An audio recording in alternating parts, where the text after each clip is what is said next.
Hello everyone, I'm Eternal Flame here, and today I'm here to do an inverse of another video that I made a while back, where previously I had already talked about ranking all the Invincible villains from least to most evil. Now I'm going to do the same with the other way around. We're going to rank all of the heroes based on how heroic and good they are.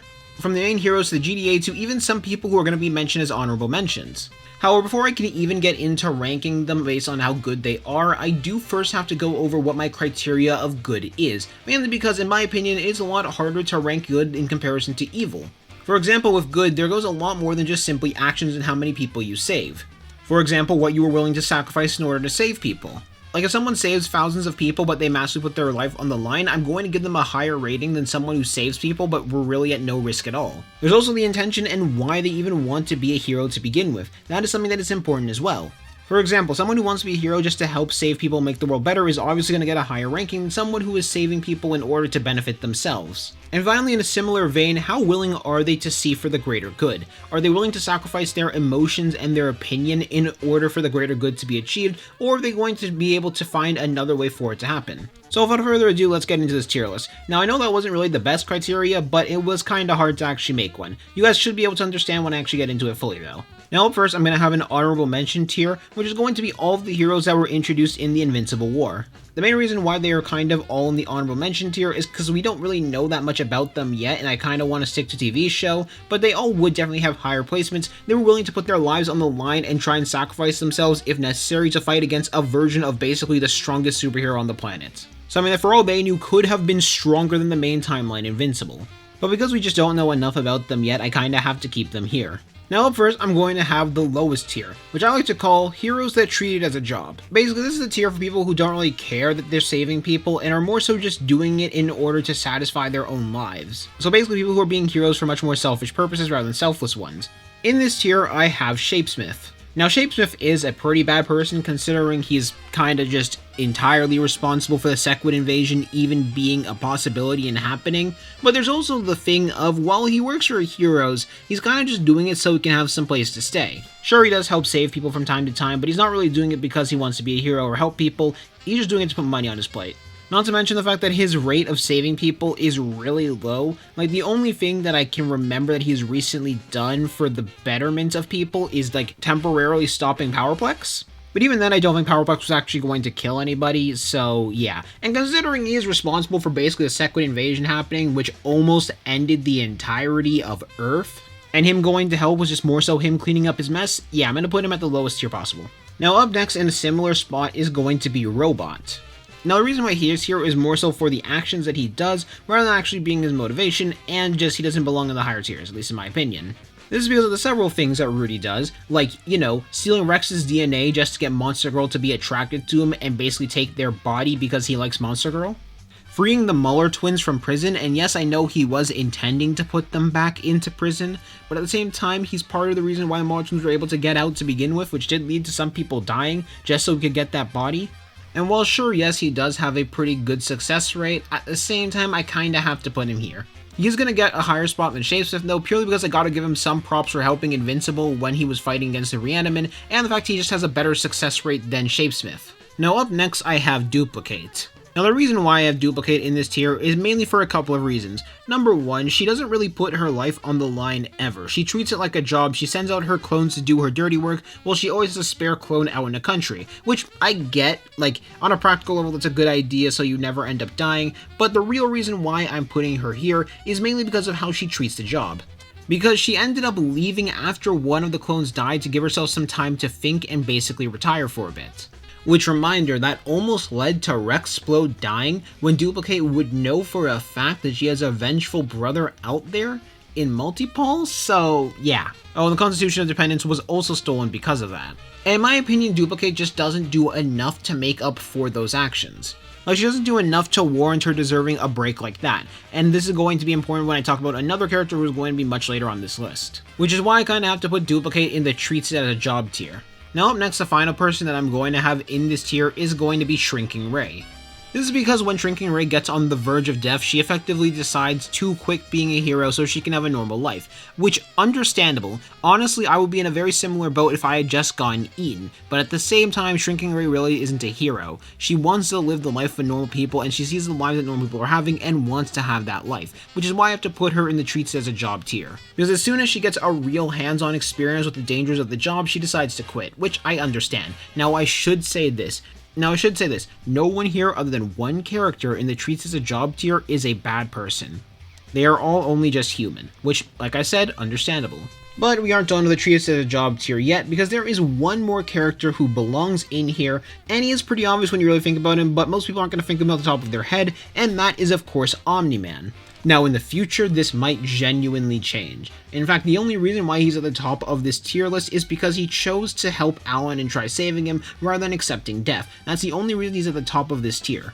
And while he helped save millions of people, during the time he was doing that, that was to prep Earth from the Viltrum Empire, so I kinda have to neutral that out because that happened. And he also killed like hundreds of thousands of people during the Chicago incident, and it is pretty clear that he just treats it as a job. It's not like the reason why he changed his way is because, oh, I liked saving people, or oh, this is the wrong thing to do. No, the reason why he changed for the better was because he wanted to help his wife and son. Now up next, we're going to move on to the decent hero tier. We're starting out, we're going to have what is going to be another surprising pick, which is going to be all of the Guardians of the Globe members other than the Immortal, and by that I mean all of the original, the ones that died in the first episode. Now yes, these guys were the best superhero team on the planet. They helped save so many lives and so many people. We never see any of it happen. Like, we get a small insight into their lives, but we don't really see, like, why they're doing this, why they wanted to be heroes. Sure, we can make assumptions, but because we don't know enough about them, I can't really rank them any higher than this. Basically, their actions have a net positive, but because we know nothing about the morality, nothing about how they did what they did other than the Muller twins fight, I'm not going to rank them any higher. That, and, well, we don't really see that much of them, so, yeah. But I will say they could definitely be higher on the tier list if we eventually ever do find out more about them, but right now they just can't, mainly because we don't see enough from them. Though out of all of them, I do have to say I'm going to give Martian Man the highest rating out of all of them, purely because of that little clip we see of him helping a little girl.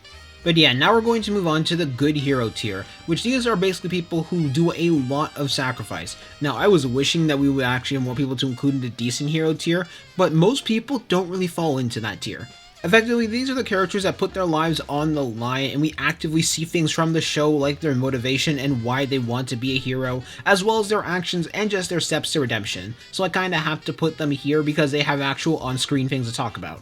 Starting out this, I have Darkwing 2. Now the only reason why he is going to be the lowest on the good hero path is mainly because he did have a dark time where he was beating up and killing criminals. And it's not like these guys were super powered criminals, these were normal thugs that could have just been beaten up and taken to prison, but they were killed by him instead. And he also tried to kill the actual timeline Invincible, who was a good person, but that was because he wasn't fully sure if this Invincible was going to follow the path of Omniman or not. But in Season 3, he more than redeems himself. He helped save the entire United States of superheroes, including Invincible, which if he didn't do that, the planet would be screwed once Conquest and the Invincible War began. Like, I don't think people put this into mind enough felt Darkwing 2 when the Reaniman, Invincible is dead, and the planet is dead too. If the Invincible War doesn't kill them, Conquest will. And not just that, he helps to take out one of the stronger Invincible variants. The one that was capable of fighting against the Immortal for 12 hours straight, and then murdered the Immortal alongside the entire Guardians of the Globe, but he sacrificed his own life to bring it into the Dark Dimension, and just potentially die in order to take that down with him. And keep in mind, if that Invincible variant escaped, the only three that would have been able to stop that would have been Invincible himself, Tech Jacket, and finally Adam Eve, and maybe some teamwork from some heroes with Oliver as supports. But that wouldn't have worked either since Adam Eve's leg was broken by that point, so Tech Jacket would have been the only one who could have stopped them in a 1v1. Now up next in the good heroes tier, I'm going to put Alan the Alien. Alan the Alien is a Coalition of Planets evaluation officer. He goes from planet to planet to see if people are strong enough to fend off a Viltrumite invasion. And he's fighting in a massive war against the Viltrumites where he's more than willing to put his own life on the line in order to sacrifice it. But most of all, the big reason why I'm putting him here is because of the fact that he was willing to let his life get beaten and almost let himself die just for the chance that Omni-Man might join their side for the better. He is actively fighting to try and take out the Viltrumites. He's also able to see the fact that Mark was a good person and stood up for him when the coalition of planets were tempted to kill him because of him being part Viltrumite. But the main reason why I'm going to have Alan the Alien here is mainly because he was willing to almost sacrifice his life in an attempt to basically motivate Omni-Man to move and get up and fight. Now up next I'm going to have Black Samson, and the main reason why he is here is because of him having heart. And despite only having a power suit and no powers, now yes, I know he has super strength and super speed, but let's be real, everybody in Invincible has super strength and super speed. You might be able to argue that Doc Seismic can put Toji's head in the toilet and give him a swirly. Well, in spite of that, he still constantly put his life on the line in order to help save other people, despite the fact that he has no powers and just a power suit to rely on. And even though his performance is pretty bad and he has like no win records, at the same time he's constantly trying to protect his other teammates, he's constantly trying to fight other people, he participated in the Invincible War, so gotta give him credit for that. He is just a good person trying to help people even though he completely lost his powers. But the thing that holds him back from being that high on the tier list is actually his performance. Sure, yes, you can have a good heart and try and help as many people as you can. The issue is, if your performance is bad, then you're kind of just turned more into a liability than a help. So yeah, that's kind of why I have to rank Black Samson as low as I did. But considering he made it to the second highest tier, that is still pretty good. Now up next is going to be a rather controversial character, and that one is going to be... Yes, Invincible is not going to make it to the top tier, he is only going to make it to Good Hero, and there is a couple of reasons why he is only making it to Good Hero. Yes, he does step up to save people. Yes, he sticks by his gun and his own morality, and yes, he tries his best to help people. He has constantly sacrificed his own time, his own schedule, his own life, basically, in order to help people out when he can. He is a great hero, and is a great moral person as well. But this is kind of where a difference comes in between being a good hero and being a good moral person, which is also going to be important for the next person I have after Invincible. Now, I do also want it to be remembered, I am only talking about Season 1 to Season 3 Invincible. I'm not talking about him in the comics. He is going to develop and he is going to change. By the end of the series, he might have a different placement, who knows? But there are a couple of things sticking out for why I'm putting Invincible this low on the tier list. Now, yes, I know that this isn't actually that low of a spot, but for the main character, it definitely is. However, before I get into reasons, I do want to say this. I do not blame Invincible at all for any of the deaths that were caused in any of the battles. He has always tried to do his best to save civilians, so I don't think it's fair to blame Invincible for getting his head thrown through several buildings by Omniman or Conquest, unlike a certain someone else who would definitely think it's fair, Powerplex. But no, the actual reason why I'm going to rank Invincible this high is for a couple of reasons. Number one, and this is the most obvious one, which is going to be Invincible sticking to his guns as much as he does. His desire to prove he is not like his father. Now sure, yes, this motivates him to be an amazing hero. This motivates him to help people, but at the same time, it gets in the way far too often. And my two best examples of this is going to be the two Viltrumite invasions of Anissa and Conquest. Now, while Mark sticking to his guns against both of them definitely led to a good outcome, there could have been a better outcome if Mark tried to play it a little bit smarter. Or at least it could have been in Mark's mind. Now, of course, we know for at least Conquest there wouldn't have been a better outcome, but there could have been potential for Mark to at least try and talk him down. Like, Mark could have easily tried to lie to Conquest and say that the planet was being conquered under the Viltrumites' rule. It's just he'd been spending this year going to war with the planet, and now that all of the destruction had happened, bam, we can now begin the reconstruction process. Now, yes, this would not have worked with Conquest, but Mark didn't know that, which would have been good to at least attempt to save lives. However, the much bigger case is definitely the Anissa case, where he could have very easily lied to Anissa throughout that entire encounter, try and convince Anissa that he is actually going to work for the Viltrumite Empire and do what they say, and that could have even potentially led to a better result of a less violent Viltrumite going to the planet because Mark wasn't that resistant.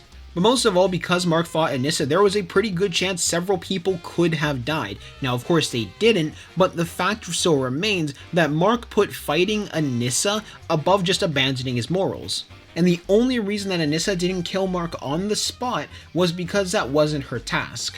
And as we see in Season 3, if Mark's not there, the Earth is dead. Like, I'll be honest with you, without Mark, there is a pretty good chance that they're going to lose to Doc Seismic, but if that doesn't happen, Invincible War. This is all because he picked sticking to his guns above a safer path for other lives to be spared. All because he was trying his best to prove he was nothing like his dad. The only reason this isn't going to dock too many points from Mark is mainly because of the fact this doesn't really have that many consequences on the story itself. It's not like any civilians die from the Anissa fight, and it's not like Conquest wasn't going to fight Mark either way, and that would have been irrelevant whether Mark tried to convince him or not. But because of his willingness to sacrifice other lives potentially just so he can prove he is not like his father, is kind of why I have to keep him this low. Now the other reason why is of course going to be his unwillingness to work with other criminals that are potentially trying to turn good. And now I get that he has beef with DA Sinclair. I would have beef with DA Sinclair too. I agree with him on a moral level. But when it comes to saving the lives of the people on the planet, it has to be acknowledged that without the Reaniman, a lot of the planet would be screwed. 4 Mark variants were killed because of the Reaniman in Cecil's work. Not to mention everyone on the planet was saved because of that, and if Mark got his way, none of that would have happened. But the main issue with Mark is basically, he is trying so desperately to prove he is not like his dad, that he is willing to sacrifice lives just to keep that image up in his own head, or more importantly and more accurately, that he doesn't think about those lives at all and is so focused on keeping the moral image in his head that he doesn't even consider the potential lives that could have been saved as a result of those actions.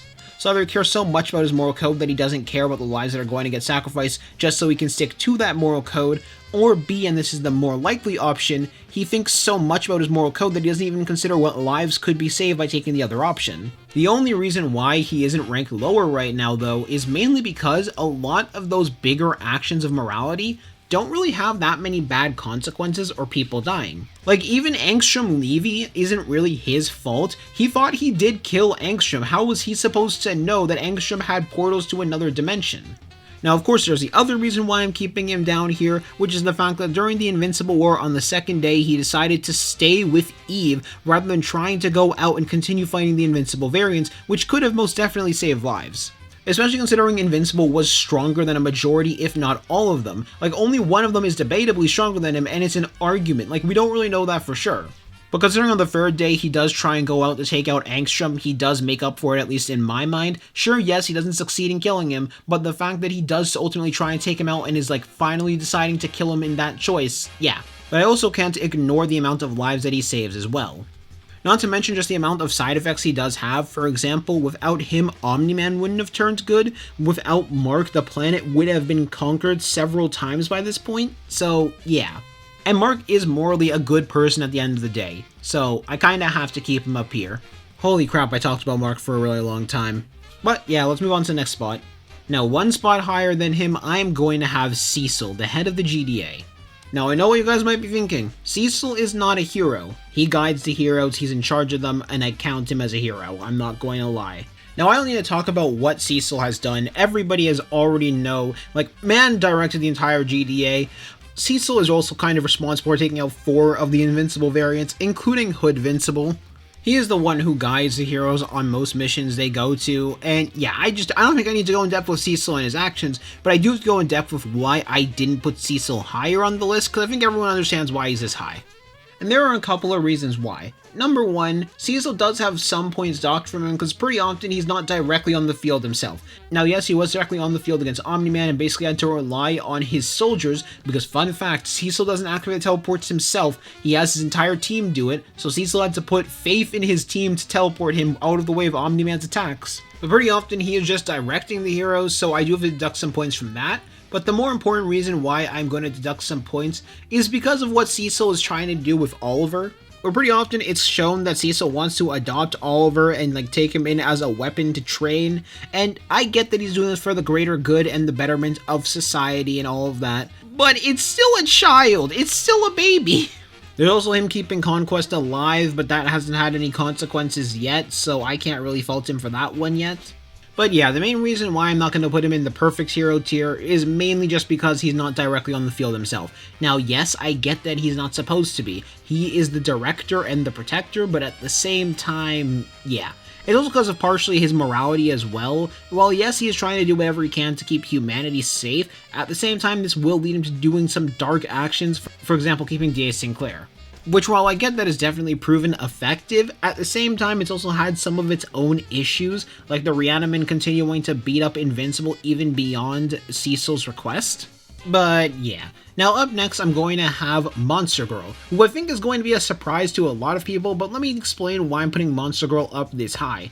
Monster Girl is a very different character in comparison to all of the others, mainly because her power has a drawback that directly detriments her life, which is making her younger after each time she uses it. She doesn't really need to become a hero. In fact, it would be significantly more beneficial for her to not become a hero, mainly because she doesn't have to use the curse, and she doesn't have to get younger. She can just keep getting older and live a natural life. But no, she uses that power in order to help people.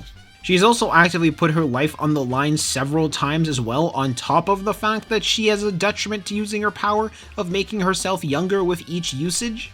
So because of that, and just because of how much she is sacrificing with each usage of her power, I have to put her in the good hero tier. Now yes, I do know Robot does eventually create the counter to the curse, but he doesn't create that until Season 3. So credit is given where credit is due. Now up next, and the final person I'm going to have in the good heroes tier before I finally move up to the perfect hero tier, is going to be the Immortal. The Immortal has been the Earth's protector for several thousands of years by this point, with several different roles in history, and for a while was Earth's strongest hero until Omniman arrived 20 years ago. And he was eventually surpassed by Invincible as well. And later on, in the later parts of the season, he was forced to fight against several opponents stronger than him, repeatedly forced to be humbled and realize he just wasn't the top dog anymore. Now sadly, I can't give him that many hero points for trying to fight against Omniman, because the main reason he wanted to do that was because of revenge, but everything else I can definitely give him hero points for. And after working for so long, he eventually broke. He finally decided, yeah, being a hero was enough. He had given the planet enough. But there are a couple reasons why I do kinda have to dock some points from the Immortal. And while he's an excellent hero, I can't put him in the perfect hero tier.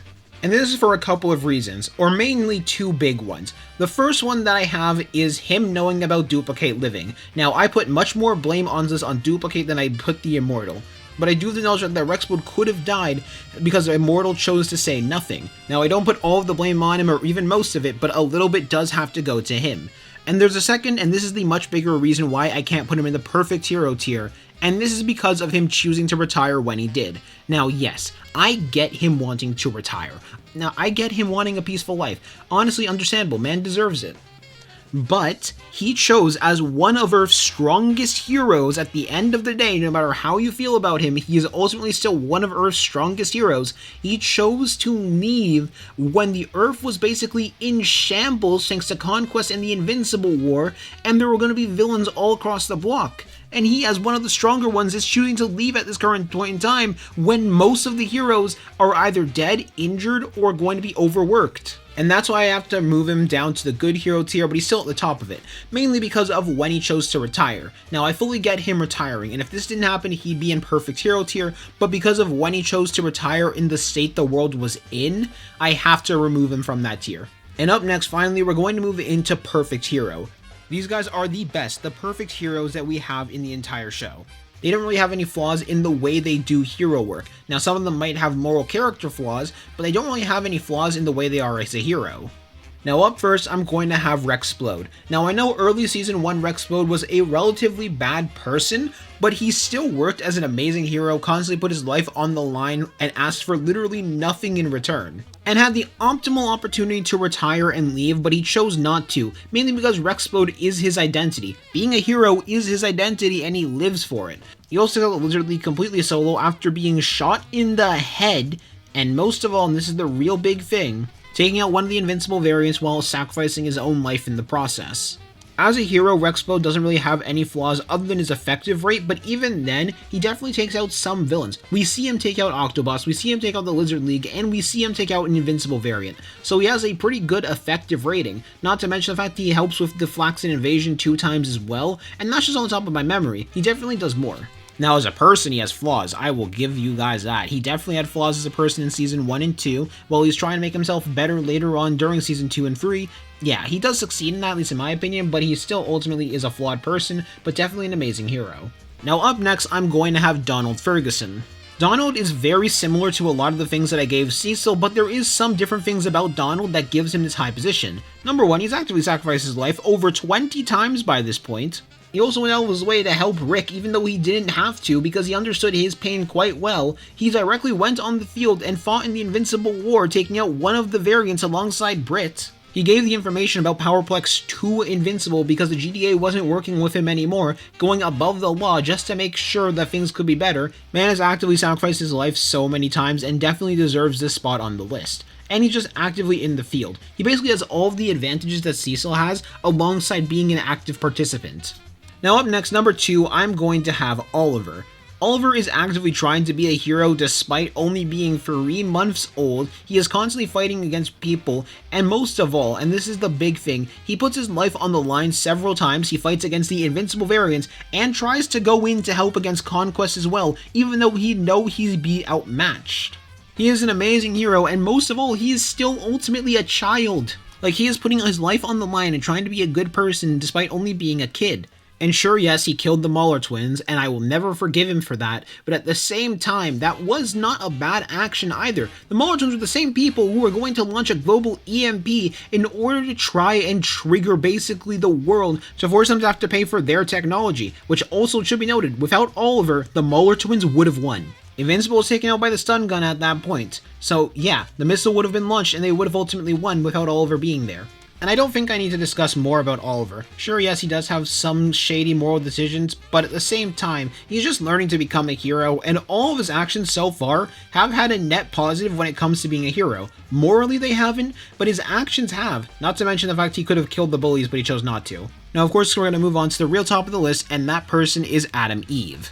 Now, the reason why Adam Eve is the person who I consider the perfect hero is for a couple of reasons. Number 1, Adam Eve objectively doesn't need to be a hero. If she wanted to, she could break the world. She could become genuinely rich and successful, and there was nothing that the world could do to stop her. And yet, in spite of that, in spite of the fact that she can basically play God mode, she still tries to do things in a normal way. She still tries to make money in a normal way. She still tries to basically be a hero and save people, even though she has no need to do so. So not just does she not have a need to do all of this, but she still does it anyway. Furthermore, from a really early on point, she wanted to help people. She wanted to be a hero and help anyone she could. Not just that, but she also wanted to figure out the best way for her to help society. Not just help people by taking out threats, but figuring out how to rebuild stuff, how to try and do it the proper way. And even when her powers fail, she eventually tries to go to college so she can properly learn how to build. Adam Eve goes a step beyond normal heroes. Normal heroes risk their lives to help people, but Adam Eve generally tries to help repair things and make society better rather than just taking out the threats. Now, of course, yes, we do see the other heroes try and deal with the rubble and damage that happens during attacks, but Adam Eve goes far beyond that. She is actively trying to make the world a better place just in general. But those are just some of the things. On top of that, she also has several acts of heroism. You know, like going to fight against basically the strongest Viltrumite the planet has ever seen up to that point with a broken leg just to help protect and join up with her boyfriend. She was also fighting in the Invincible War against several Invincible variants, having to fight against several people who were basically evil versions of the person she loved. She has several times put her life on the line and risked it to try and help people. Now sure, yes, Adam Eve doesn't use her powers anywhere near as effectively as she could, but at the same time, I can't take away her ability to be a hero for that, because she is still by far the best hero we actually see in the entire show, at least in my opinion, especially considering something else, which is the fact that Adam Eve had every reason possible that I could possibly imagine to become a villain. Abusive bad parents that were bad influences on her and just wanted to be a normal person, being forced to kill the brothers that she didn't even knew she had and loved, being forced to watch her father, or at least father figure, die, being cheated on the person you had trusted for an incredibly long time, and yet despite all of that, and easily having all the power to do whatever she could want, she never goes through with it. She never goes full villain, she never even goes close to being a villain. She stays ultimately as a good person. And ultimately, she stays as a hero to try and continue to help people. She continues to rebrand herself with every single failure. She doesn't give up, but she doesn't try and hit her head against a wall. She tries to figure out a new way around it. And that is ultimately why I consider Adam Eve to be the best superhero in the entirety of Invincible, and like the best at being a superhero. Though before I do end this video, there is one more honorable mention that I do want to mention, mainly because she is one of the most crucial characters to the entire show of Invincible, and I think y'all know who I'm about to mention. Debbie, Mark's mom. I truthfully believe that Debbie is a really huge part of the reasons to explain why Mark never went evil. I truly believe that she is the one who built so many of Mark's own ideals, and is the one who's responsible for Mark being a hero with so many of their talks. Not to mention the guidance they're giving to Oliver as well. And while Debbie's not technically a hero, she is still the one who guided both of the world's strongest heroes. And I gotta give Debbie props for that. But that's where I'm going to end this video. So I'm curious to see where you guys would rank every single character on this list, from who is the best hero to who is the worst hero. You guys might disagree with me, you guys might not, I'm really curious to see. Anyways, I hope you all have a good day.